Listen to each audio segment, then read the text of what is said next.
Hey everyone, Silver Contrail here. We're back again with some more Puzzle and Dragons. This time we're going to be doing the new Christmas dungeon. There's a new Christmas challenge up. You have to have the Festival Sage Treant in there. You can get this from the other levels of the Christmas dungeon. So I just ran the 50 stamina one in co-op and I got it. So we're going to be doing that between these two accounts. So we're running Krishna. Of course, both of them have to have the Treant. And of course, I've got my main here, which is silver, and my alt, which is Atheon, which is, yes, a Destiny reference. And also, you can see the background of this image. So, right off the bat, this is not a difficult dungeon by any means. So, just start off with Krishna usually, and then let the Skyfalls kind of do most of the work for me so that I don't have to keep mass producing orbs. The Treant's going to do absolutely nothing. You could potentially get a skill off in some cases. When I got him, it actually dropped two of them, so I skilled him up once. I think on my alt, my Atheon account. So I take a bind there. I don't really have a dedicated bind clear. I've got some soft bind clears, recover bind awakenings on a few of my monsters, but I don't have a dedicated bind clear, so I got to figure out a way to fix that.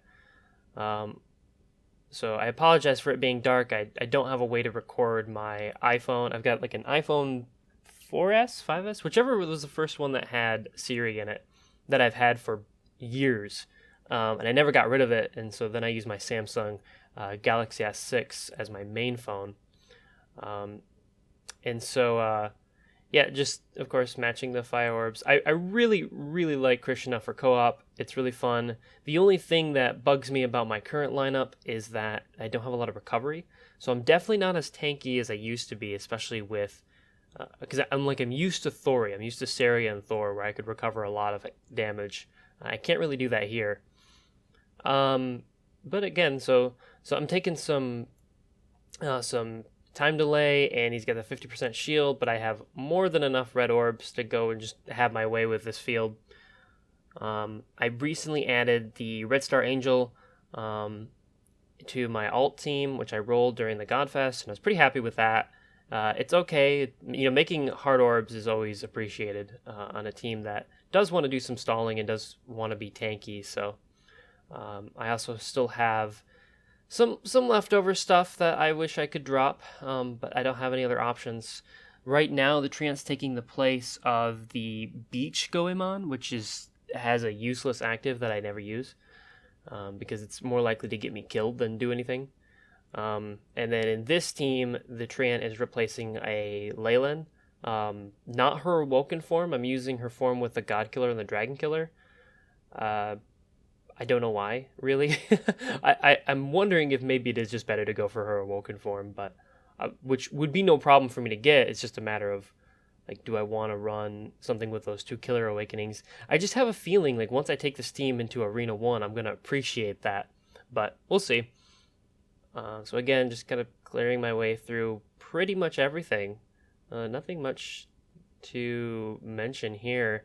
I recently got Antares up and max skilled him, of course, last week when that was the dungeon. And pretty happy with that. His active's really good for clearing hazards, jammers, poisons, those sorts of things, turning them into fire orbs. He combos pretty well with Gadius too, which is nice. So I have Gadius combos with Antares, and then Leyland combos with Yamato.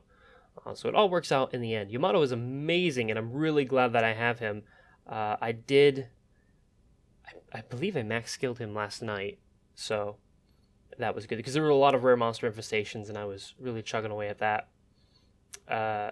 So this Paulina is a lot less dangerous than her other forms.